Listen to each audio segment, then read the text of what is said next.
मैं श्री कृष्ण आसमान में उड़ता हुआ चील जैसे हजारों गज ऊपर से घने जंगल के बीच में हिरन शावक को ढूंढता है। महासाधक संसार की उथल पुथल के बीच में सिर्फ अपने इष्ट देव को ही देखता है। वैसे ही कर्मयोगी जगत के विध्वंसक हार जीत के खेल में अपने लक्ष्य के प्रति दृढ़ रहता है। मेरा भाई एकलव्य एक ऐसा ही कर्मयोगी था और इसीलिए द्वारका के होली समारोह में वो सिर्फ अपना लक्ष्य देख रहा था। नगर के शोर में महिला और पुरुष के नृत्यरत शरीर में लोगों की हंसी मजाक में भी उसका ध्यान विचलित नहीं हुआ। वो सिर्फ उस अवसर को ढूंढ रहा था जब संसार के सामने वो निषाद की वीरता को स्थापित कर पाता। और अपना लक्ष्य ढूंढना मुश्किल नहीं था उसके लिए, क्योंकि द्वारका की हर आंख पांडवों पर टिकी थी। भारतवर्ष में पांडवों की वीरता का गुणगान जो हो रहा था, नगर के लोग पांडवों के पीछे पीछे चल रहे थे और हर घर के छज्जे से उन पर पुष्प वर्षा हो रही थी। पांडवों का बचपन जंगलों में बीता था। उन्हें द्वारका का ये स्वागत बहुत अच्छा लग रहा था। तभी भीम ने गदा को अपनी एक उंगली पर नचा दिया। सभी लोग भीम की जय जयकार करने लगे। शांत चित्त युधिष्ठिर ने भीम से कहा, इसकी आवश्यकता नहीं थी भीम। भीम तो रुक गया, पर लोगों का उत्साह नहीं रुका और भीड़ के बीच में खड़ा एकलव्य दृढ़ता के साथ पांडवों को घूर रहा था। लेकिन तभी सारे पांडव रुक गए। उनके सिर के ऊपर पुष्प की पोटली लटक रही थी, जिसे द्वारका के रक्षक खोल नहीं पा रहे थे। उनका मजाक उड़ते देख अर्जुन मुस्कुराया और धनुष्य पर बाण चढ़ाकर पोटली की तरफ तीर छोड़ दिया। तीर ने बिना पोटली को फाड़े उसकी गांठ को खोल दिया और अर्जुन के तरकश में वापस लौट आया। पुष्प पोटली से नीचे गिरने लगे और पांडवों की जय जयकार से पूरा नगर गूंज उठा। लेकिन तभी एकलव्य ने अपनी गदा मजबूती से पकड़ी, आगे बढ़कर उनका सामना करने के लिए। परंतु वो एक पग भी आगे नहीं बढ़ पाया, क्योंकि दो मजबूत हाथों ने उसे कंधे से पकड़कर धक्का दिया। वो जमीन पर मुंह के बल गिरा और अनगिनत पांव उसके शरीर पर चढ़ गए। एक ऊंची आवाज ने उद्घोषणा की, सब होशियार हो जाओ, ये जरासंध का दूत है और कृष्ण को मारने मगध से आया है। अचानक त्योहार का माहौल डर में बदल गया। सभी लोग इधर उधर भागने लगे और पांडवों के अंगरक्षकों ने उन्हें चारों ओर से अपनी सुरक्षा में ले लिया। सैकड़ों पांव के तले दबे एकलव्य को देखकर नकुल ने कहा, यह तो वही भील बालक है जिसने हमें जहरीली खीर खिलाई थी। क्या हमें फिर से खीर खिलाने के लिए यहां तक तो नहीं आया? एकलव्य की पूरी योजना धरी की धरी रह गई। जिन नगरवासियों के सामने उसे अपनी वीरता साबित करनी थी, वो उसे हत्यारा समझ रहे थे। लेकिन एकलव्य हार मानने वाला नहीं था। एक झटके में उसने अपने शरीर से सारे पांव हटाए और कूदकर खड़ा हो गया। 10 नुकीले भाले उसके सिर की तरफ थे और एकलव्य पांडवों की तरफ देखते हुए बोला, ना ही मैं कृष्ण को मारने आया हूं, ना ही खीर लाया हूं।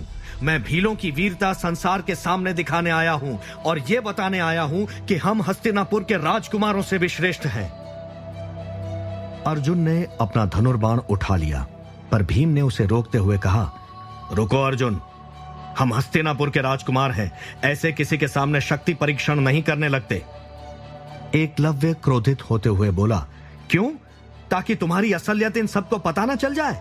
अपने कुल मर्यादा के जोर पर असली वीरों को असफल करके उनकी उंगली काटकर तुम अपनी श्रेष्ठता बनाए रखना चाहते हो। तभी एक भीषण आवाज हुई जिससे सभी डर गए। भीम ने गदा को जमीन पर पटका था और उसने चीखते हुए कहा, इतना दुस्साहस! मुझे जहर पिलाने के बाद यहां जीवित खड़ा होकर यह बोल रहा है। मैं तुझे चुनौती देता हूं गदा युद्ध की। गदा है ना तेरे पास? सभी असहाय दिख रहे थे। किसी में हिम्मत नहीं थी इन दोनों को रोकने की, युधिष्ठिर में भी नहीं। वो जानते थे भीम के क्रोध के सामने कोई ठहर नहीं सकता। गदा युद्ध के महारथी भीम के सामने एकलव्य अपनी गदा लिए आगे बढ़ा। मन ही मन उसने अपनी मां और भील जातियों को याद किया और बढ़ चला उस युद्ध के लिए जो भाग्य ने उसे आज दिया है। जिस जमीन पर खड़े होकर एकलव्य चुनौती का सामना कर रहा था, उससे कहीं ऊपर सोमदेव भी युद्ध की तैयारी कर रहा था। व्यापारी करुणाकर के खून से लथपथ घर की छत पर मंथी और अन्य सैनिकों के साथ खड़ा था वो, और उनकी आंख टिकी हुई थी उस गुंबद पर जिसके शीर्ष पर मैं बैठा था, राधा की यादों में। नुकीले कांटे से बंधी रस्सी को मंथी घुमा रही थी और घुमाते घुमाते उसने रस्सी को फेंका। उसका निशाना बिल्कुल सही था। वो नुकीली कांट गुंबद के शीर्ष में जा फंसी। सोमदेव का लक्ष्य मुझ तक पहुंचने का बन गया था। हवा में झूलता हुआ वो रस्सी से मेरे पास आ रहा था और नीचे खड़े रक्षकों को कुछ भी पता नहीं चल रहा था।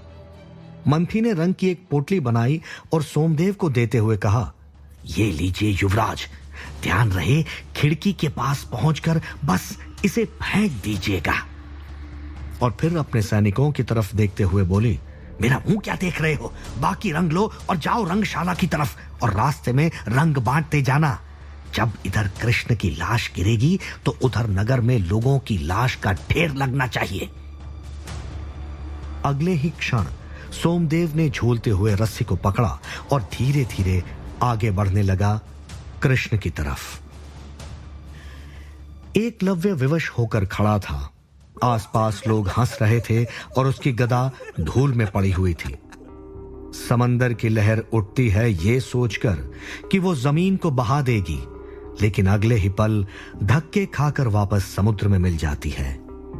एकलव्य के हृदय में जो लहर उठ रही थी अपनी श्रेष्ठता को साबित करने की, वो भीम की गदा के एक वार से खत्म हो गई थी।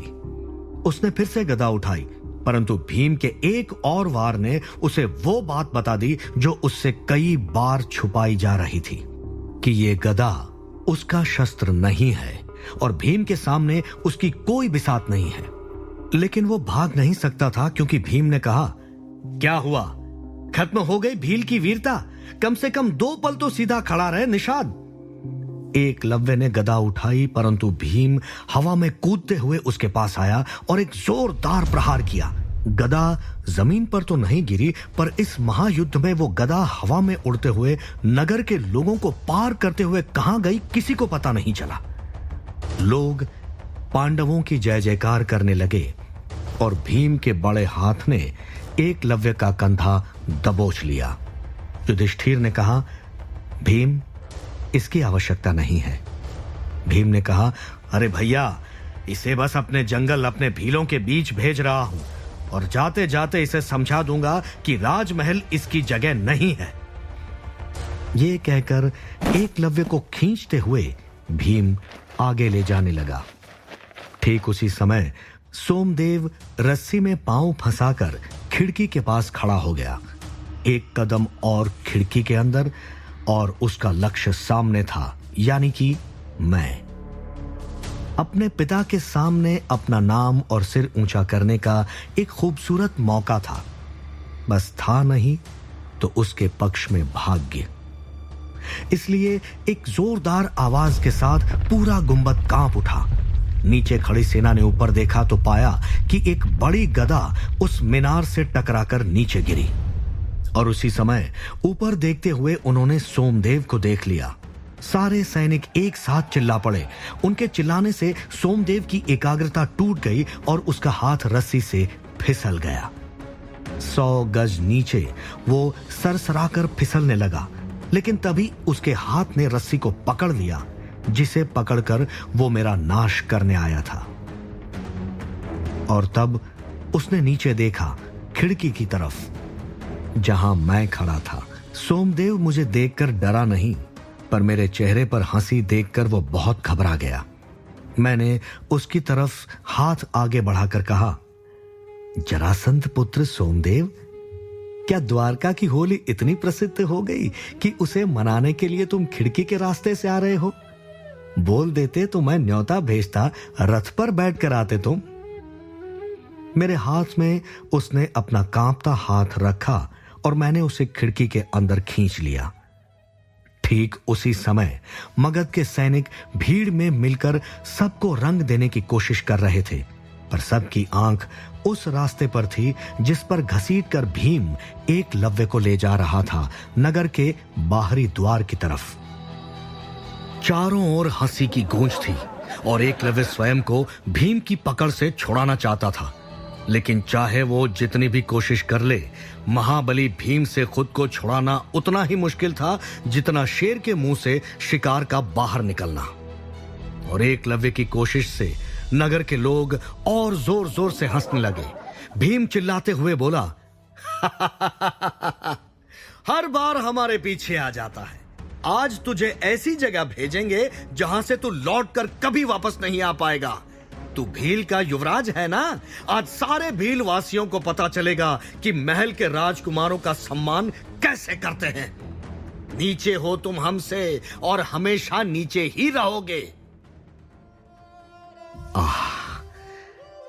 एकलव्य पांडवों के समक्ष भील का सम्मान बढ़ाना चाहता था कि भारतवर्ष के लोग भील को भी उतना ही सम्मान दें जितना वो राजकुमारों को देते हैं। परंतु आज उसकी असफलता ने भील का मान सम्मान और गिरा दिया, और आज एकलव्य के कारण समस्त भील प्रजाति अपमान का शिकार हो रही है। उसी समय मैंने सोमदेव को कहा, इतना संकोच क्यों कर रहे हो? माना कि विधिवत नहीं आए हो, पर मगध की रीति के अनुसार मेरे लिए कुछ तो लाए होगे। ये सुनते ही सोमदेव भागना चाहता था, पर मैंने उसका हाथ पकड़कर अपनी तरफ खींचा। उसकी कमर से रंग की पोटली खींचते हुए मैंने कहा, ये रंग कुछ अलग है, आओ साथ में होली खेलें। सोमदेव का शरीर ठंडा पड़ गया, उसे अपनी मृत्यु दिखाई दे रही थी। क्या सोमदेव अपने ही लाए रंगों से मर जाएगा? क्या कृष्ण सोमदेव के साथ होली खेलेंगे? जानने के लिए